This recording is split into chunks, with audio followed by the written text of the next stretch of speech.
हरे राम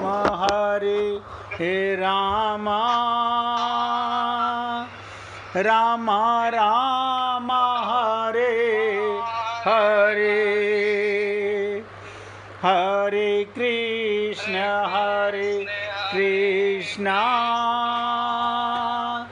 कृष्ण कृष्ण हरे हरे, हरे राम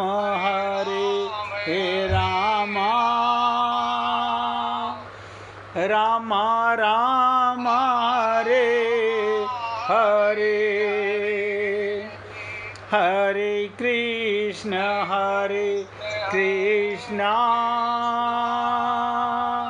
कृष्ण कृष्ण हरे हरे, हरे राम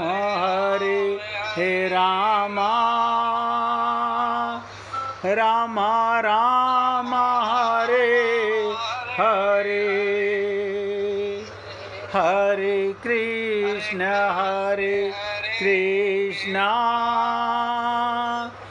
कृष्ण कृष्ण हरे हरे, हरे राम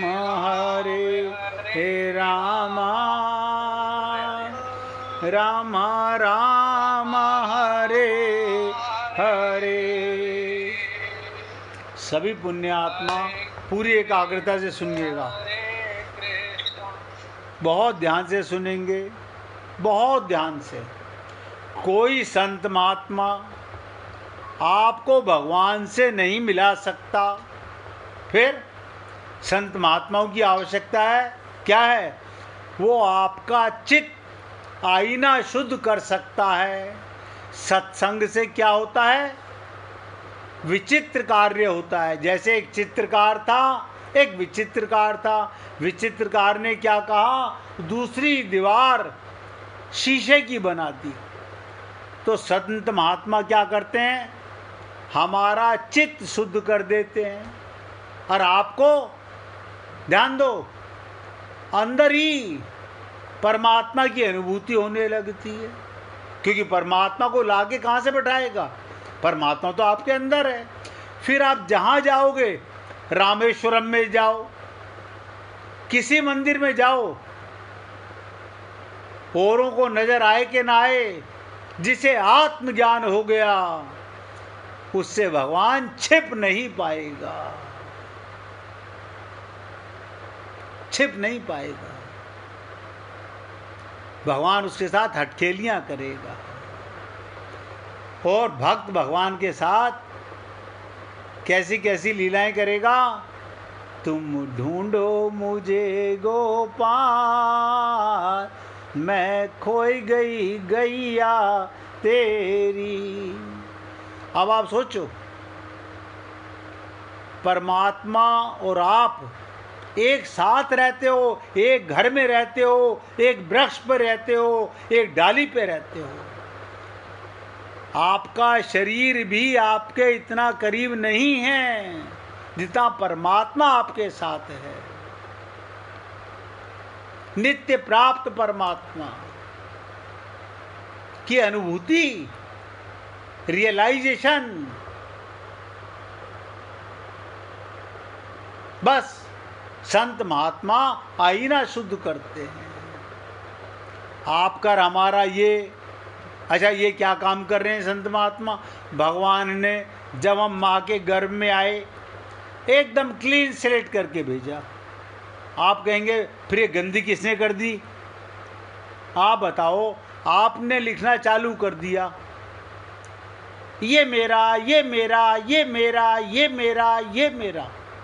और कमाल की चीज ये, एक 99 साल का आदमी को भी अगर आप ये कहोगे कि दादाजी ये आपका अभी नया रिश्ता पड़पोते का हुआ है, तो वो भी उसके अंदर चला गया। यानी वहां की स्लेट कभी भरती ही नहीं। अंदर का मन इतना बड़ा है कि कभी भरता ही नहीं। तो वो संत महात्मा कुछ नहीं करते, आपका चित्त शुद्ध करते हैं। हमारा बिगड़ा हुआ चित्त है।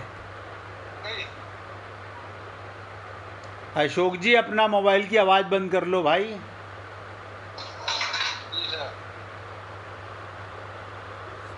और उम्मीद करता हूं आप सभी भली प्रकार से समझ भी रहे हैं, जान भी रहे हैं। बस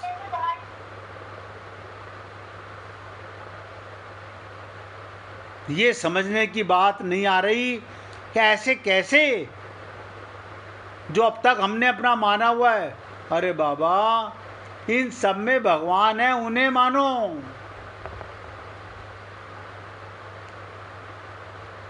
ना आप शरीर हो, शरीर की आकृति में आप रहते हो।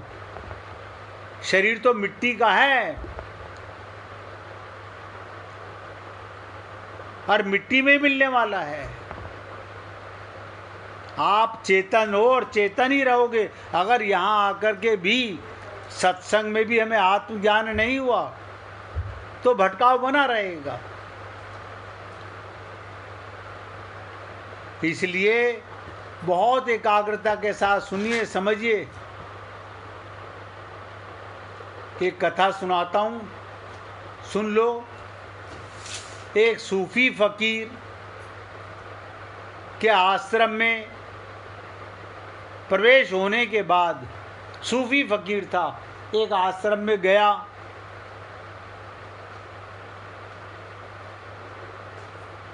उसके आश्रम में 4 स्त्रियां पहुंची और उनकी बड़ी जिद थी, बड़ा आग्रह था। ऐसे सूफी उन्हें टालता रहा, लेकिन एक सीमा आई कि टालना भी असंभव हो गया। सूफी को दया आने लगी, क्योंकि वो द्वार पर बैठी रहीं, भूखी और प्यासी। 4 स्त्रियां भूखी और प्यासी। उनकी प्रार्थना जारी रही कि उन्हें प्रवेश दे दीजिए, प्रवेश चाहिए। उनकी खोज प्रामाणिक मालूम हुई तो सूफी झुका और उसने उन 4 की परीक्षा ली।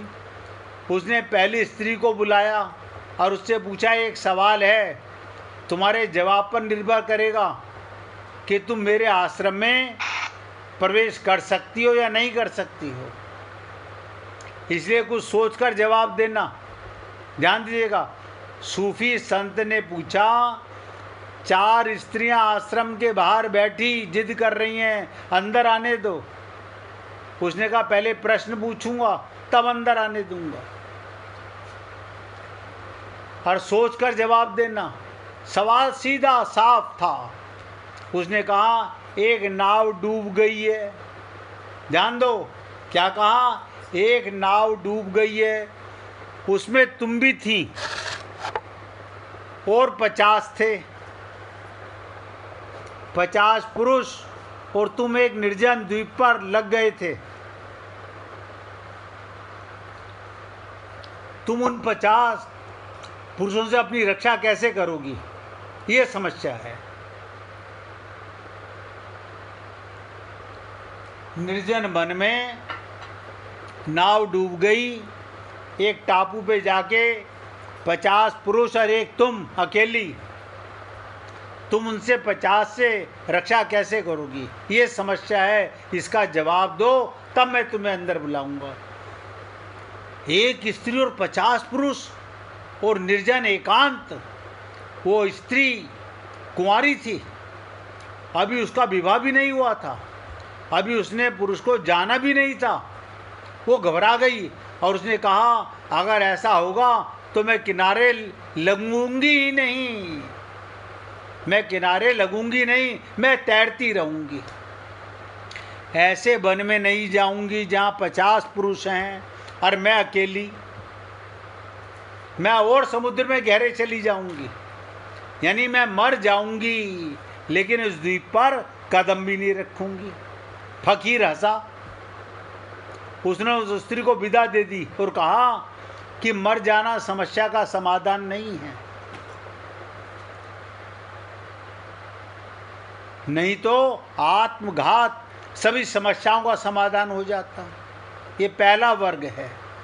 तो जो आत्मघात को समस्या का समाधान मानता है, जो लोग संसार में आत्महत्या करते हैं, तो क्या बोले फकीर, तुम चकित होगे कि तुम में से अधिक लोग इसी वर्ग में हैं। हर बार जीवन में यही बड़ी समस्याएं हैं, वही उलझने हैं। हर बार तुम्हारा जो हल है वो ये है कि किसी तरह जी लेने और मर जाना, फिर तुम पैदा हो जाओगे। हम समझ ही नहीं पा रहे। इस संसार में मरने से तो कुछ हल होता ही नहीं, फिर तुम पैदा हो जाते हो, फिर वही उलझन, फिर वही रूप, फिर वही झंझट, फिर वही संसार, फिर वही पुनरुक्ति चलती रहती है। जैसे एक चाक कुम्हार का घूमता रहता है, चक्की का पार्ट घूमता रहता है। तुम्हारे मरने से कुछ हल ना होगा, तुम्हारे बदलने से कुछ हल हो सकता है, मरने से हल नहीं हो सकता। मरकर भी तुम ही रहोगे, फिर भी तुम लौट कर आओगे। जिसे कहते हैं पुनरपि जननम पुनरपि मरणम। बार बार आप और हम लोग बस भगवान अब तो उठा ले।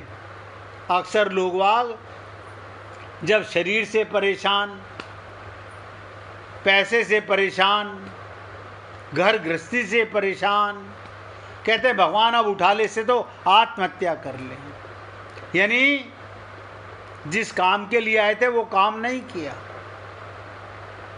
और एक बार आत्मघात समस्या का समाधान मालूम हो गया तो तुम हर बार यही करोगे। तुम्हारे मन में भी अनेक बार किसी समस्या को जूझते समय जब उलझन दिखाई नहीं पड़ती, रास्ता दिखाई नहीं पड़ता, तो मन होता है मर ही जाओ। 99% लोग कहते हैं इससे तो मर जाओ, आत्महत्या ही कर लो। ये हमारे जन्म जन्मों का निचोड़ है, पर इससे कुछ हल नहीं होता। समस्या अपनी जगह वहीं की वहीं खड़ी हुई है। बार बार जाना आना, जाना आना, चक्कर तो था इस देह में आने के बाद आने जाने का चक्कर छूट जाए। फिर फकीर ने दूसरी स्त्री को बुलाया। वो दूसरी स्त्री विवाहित थी, ध्यान से सुनने का। उसका पति था। यही सवाल उससे भी पूछा गया कि 50 व्यक्ति हैं, तू है, नाव डूब गई है सागर में, 50 व्यक्ति और तू एक निर्जन द्वीप पर लग गए, तू अपनी रक्षा कैसे करेगी?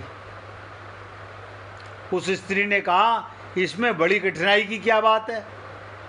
उन 50 में जो सबसे शक्तिशाली पुरुष होगा मैं उससे विवाह कर लूंगी। क्या बोली? जो सबसे ज्यादा ताकतवर होगा उससे विवाह कर लूंगी। वो एक बाकी 49 से मेरी रक्षा करेगा, वो एक 49 से मेरी रक्षा करेगा। ये उसका बंधा हुआ अनुभव है, लेकिन उसे पता नहीं परिस्थितियां बिल्कुल भिन्न।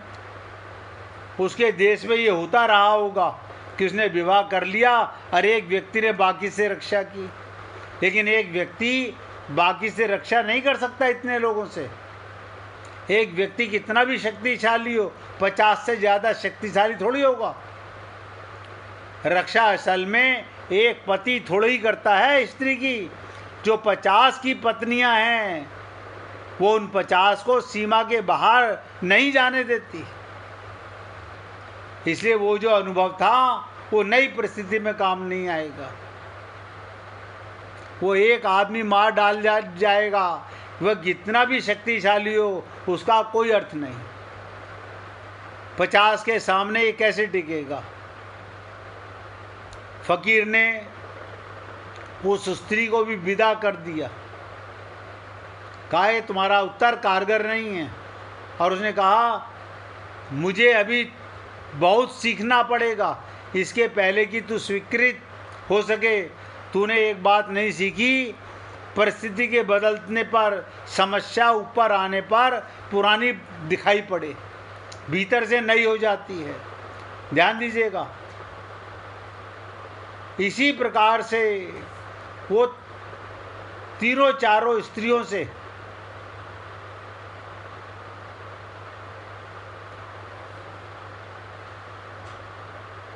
ये प्रश्न पूछने लगा, लेकिन समाधान वहीं का वहीं रहा।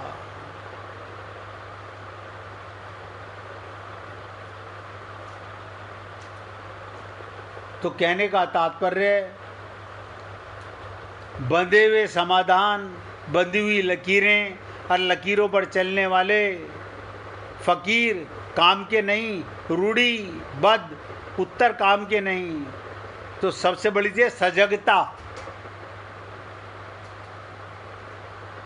हमारे अंदर भी बहुत सारे उत्तर बंधे हुए होंगे। ये कहता है हिंदू के घर में पैदा हुआ, कोई मुसलमान के घर में पैदा हुआ, कोई जैन के घर में पैदा हुआ। तुम्हारे पास, हमारे पास सबके बंधे हुए उत्तर हैं। जैन का एक उत्तर, मुसलमान का एक उत्तर, हिंदू का एक उत्तर। आप सोचो,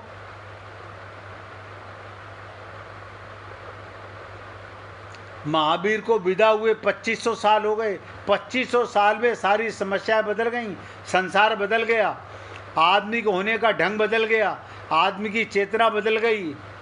लेकिन आज भी वही ढाके तीन पात संसार में समस्या वहीं की वहीं है। वेद बड़े प्राचीन हैं। हिंदू घोषणा करते हैं हमारी किताबें सबसे ज़्यादा पुरानी हैं, लेकिन जितनी पुरानी किताब उतनी समझने से बाहर।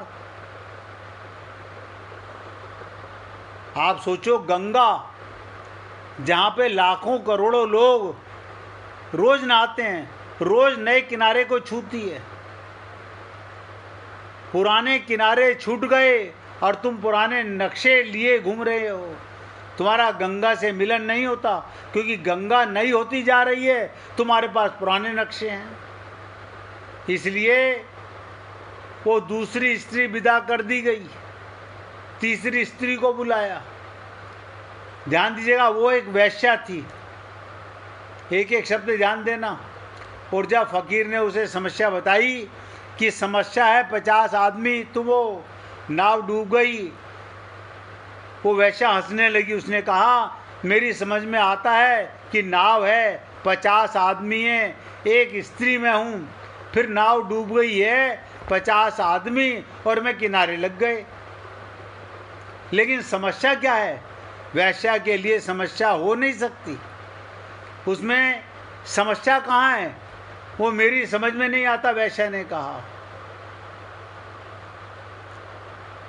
बहुत से लोग हैं तीसरे वर्ग में जो कहते हैं समस्या कहाँ है, परमात्मा है कहाँ, किसको तुम खोज रहे हो, ध्यान होता कहाँ है, जिसकी तुम तलाश कर रहे हो, प्रार्थना पूजा मोक्ष निर्माण कर रहे हो, ये सब तो कोरी कल्पनाएं हैं। सिद्ध आसन लगाकर आंखें बंद किए बैठे हो, कोई आने वाला नहीं। कहाँ जा रहे हो? मंदिर मस्जिदों में, वहाँ कोई भी नहीं है, सब पुरोहितों का जंजाल है। क्यों? वो शास्त्र वेद पढ़ करके बता तो रहे हैं, लेकिन जब तक आत्म तत्व का ज्ञान नहीं है, तब तक ये जीव वैश्या की तरह इधर से उधर भटकता रहता है, अटक नहीं पाता। जिस चीज के साथ तुम धीरे धीरे रम जाते हो, उसकी चोट पड़नी बंद हो जाती है। जीवन बहुत दिनों के लिए समस्या नहीं रहता। तो वैश्या ने पूछा, वैश्यों को भी विदा कर दिया, क्योंकि जिसके लिए समस्या ही नहीं, उसे समाधान की यात्रा पर कैसे भेजा जा सकता है। अब ध्यान दीजिएगा, अब जो विचित्र बात बताने जा रहा हूँ, चौथी स्त्री के सामने भी वही सवाल फकीर ने रखा। उस स्त्री ने सवाल सुना, आंखें बंद की, आंखें खोली। क्या कहा? सवाल सुना, आंखें बंद की, आंखें खोली और कहा, मुझे कुछ पता नहीं, मैं निपट अज्ञानी हूँ। मैं निपट अज्ञानी हूँ। उस फकीर ने क्या कहा, आप मेरे आश्रम में अंदर आ सकती हैं, आप मेरे आश्रम में अंदर आ सकती हैं। अब ये तो मैंने कथा सुनाई आपको 4 स्त्रियों के माध्यम से। इसी प्रकार से 4 प्रकार के व्यक्ति गुरु के पास जाते हैं, लेकिन जो अज्ञानी बनकर के जाता है, 99% लोग तो पहले से कहते हैं मैं ये जानता हूँ, मैं ये जानता हूँ, ये तो मुझे पता है, ये तो मुझे पता है, रामायण मैंने पढ़ रखी है, गीता मैंने पढ़ रखी है, भागवत मैंने पढ़ रखी है। तो संत महात्मा कहते हैं इनका हम भला नहीं कर सकते। आप मेरे भाव को समझ गए होंगे। संत के सामने निर्मल मन जन सो मोहि पावा।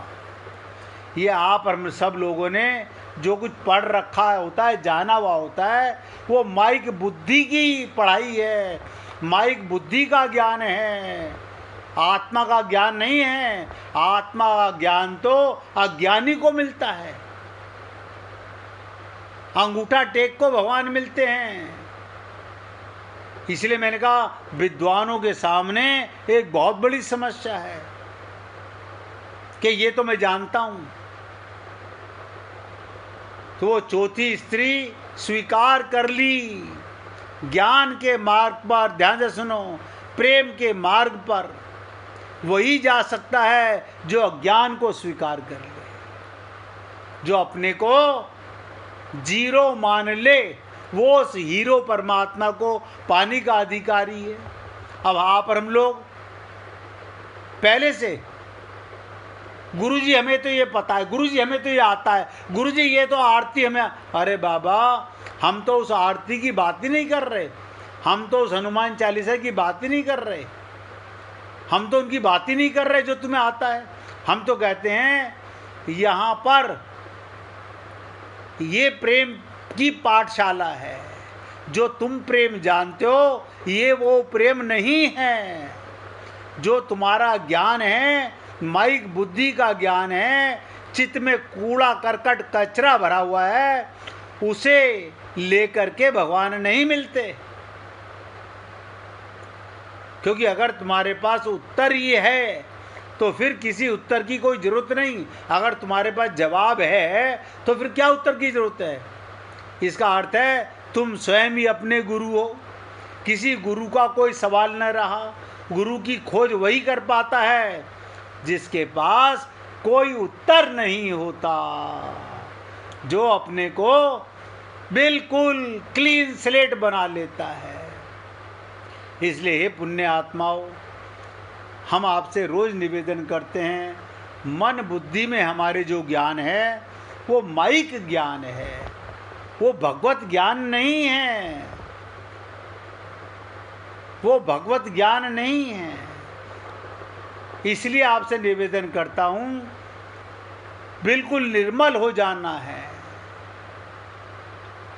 कहते ना दीन बंधु, दीन बनो तो भगवान उसका बंधु बनने को तैयार है। हम दीन बनना नहीं चाहते, हम पहले से विद्वान बने होते हैं, यही हमारे साथ समस्या है।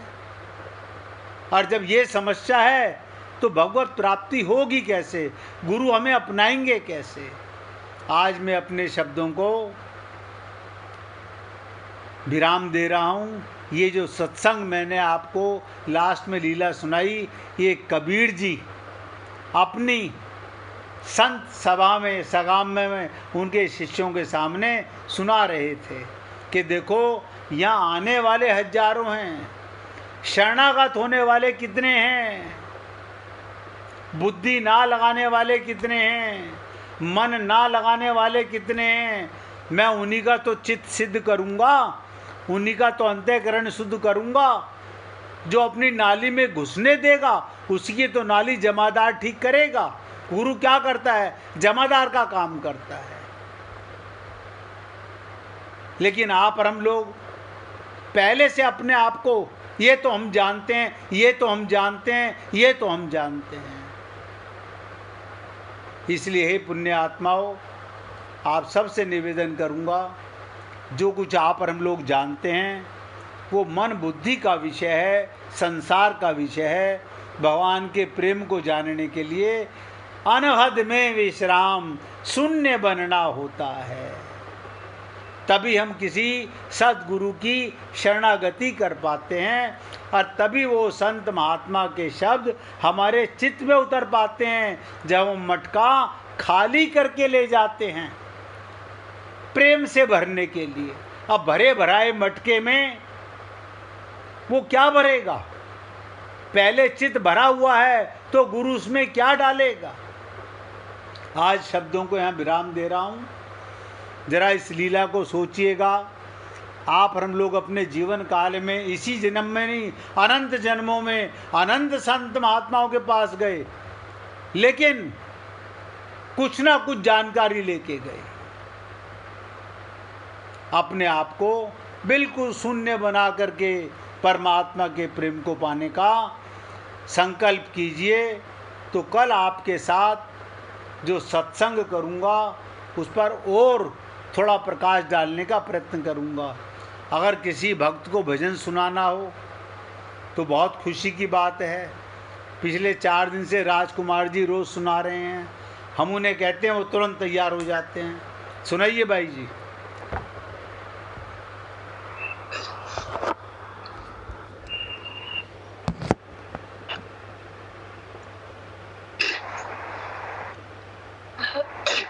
आई बगियन में बाहर झूला झूले राधा प्यारी, आई बगियन में बाहर झूला झूले राधा प्यारी, झूला झूले राधा प्यारी, झूला झूले राधा प्यारी, आई बगियन में बाहर झूला झूले राधा प्यारी।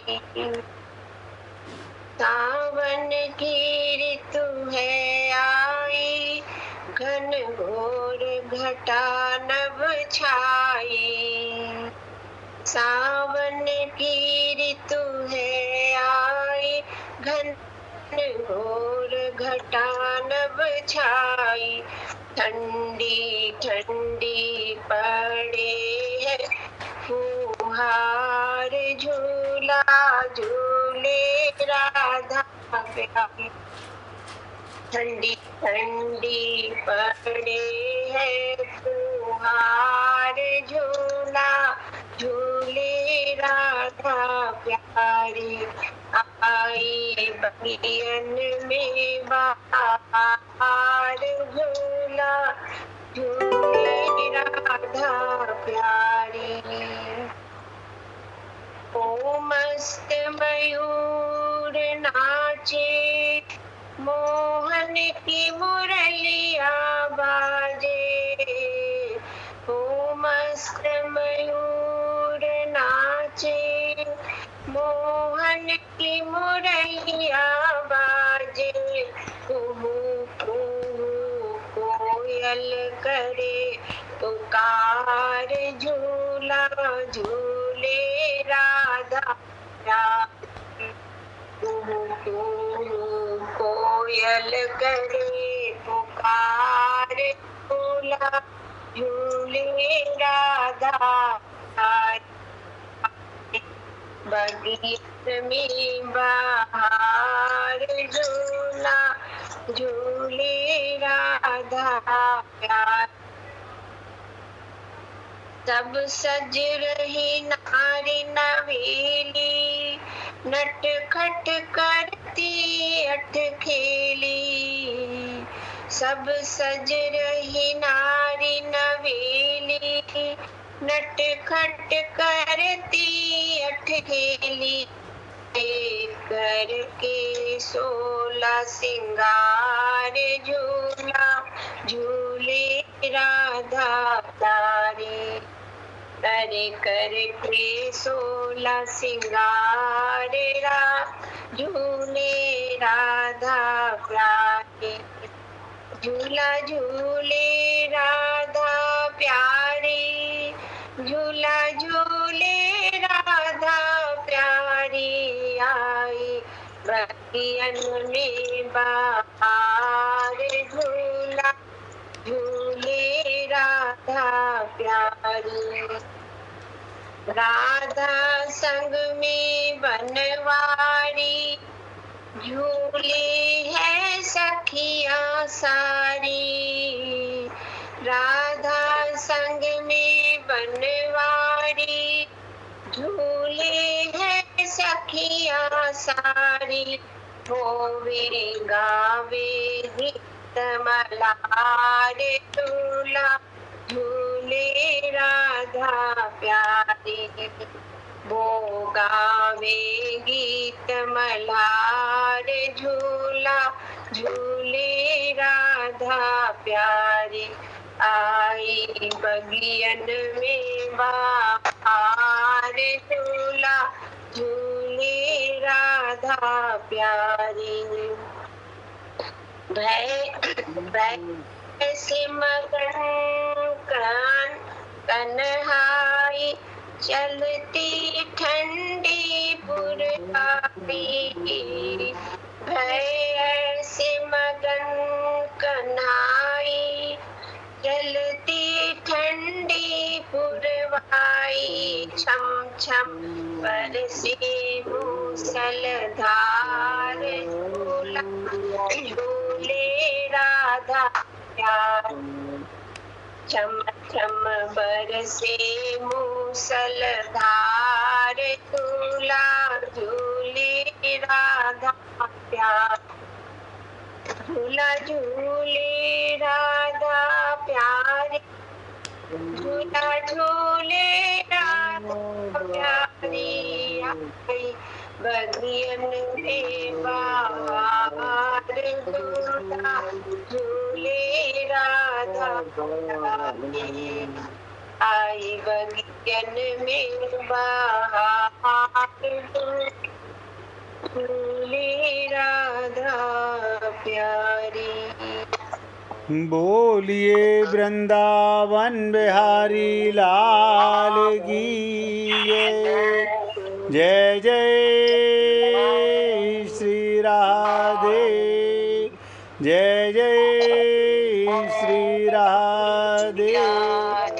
बोलिए लाल जी का मंगल हो, सभी भक्तों का मंगल हो। सबको राधे राधे भैया, सबको राधे राधे भाई, राधे राधे, राधे राधे जी, राधे राधे।